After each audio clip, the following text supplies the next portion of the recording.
Коронавирус пандемиясы менен байланышкан глобалдык экономикалык кризис шартында саясий жана социалдык катаклизм көпчүлүк мамлекеттерде болуп жатат. Кыргызстандагы эл аралык коомчулуктун мүчөсү катары оор экономикалык жана социалдык кырдаалды башынан өткөрүп турган кези. Андан тышкары октябрдагы толкундоолордон кийин өлкөдөгү саясий абалдын турукташы дагы күн тартибиндеги актуалдуу маселе. Мындай абалда жаңы өлкө жетекчилиги реформаларды киргизүүнү тездетүүгө милдеттүү. Мындай оюн Азия медицина институтунун негиздөөчүсү, коомдук ишмер жана Бирге партиясынын лидери Эркин Тентишев билдирди.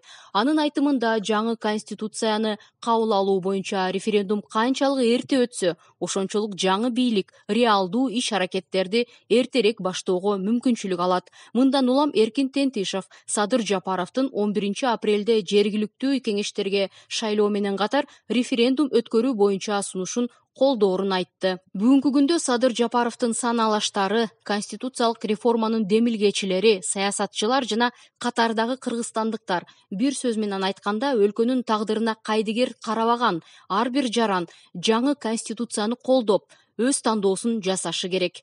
Эске салсак, Кабар маалымат агенттигине берген маегинде президент Садыр Жапаров жогорку кеңеш 11 апрелде жергиликтүү кеңештерге шайлоо менен катар жаңы конституцияга добуш берүү чечимин кабыл алат деген ишенимин билдирди.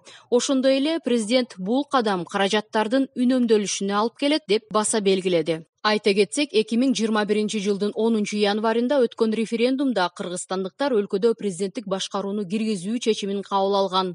Ал эми жаңы конституцияны колдоо бул олуттуу коомдук саясий реформанын негизги кадамы болуп саналат. 2 февралда Конституциялык кеңешменин төрагасы Бекбосын Бөрүбашев жаңы конституциянын долбоору боюнча иштер аяктап, долбоор жогорку кеңешке жөнөтүлгөнүн айтты.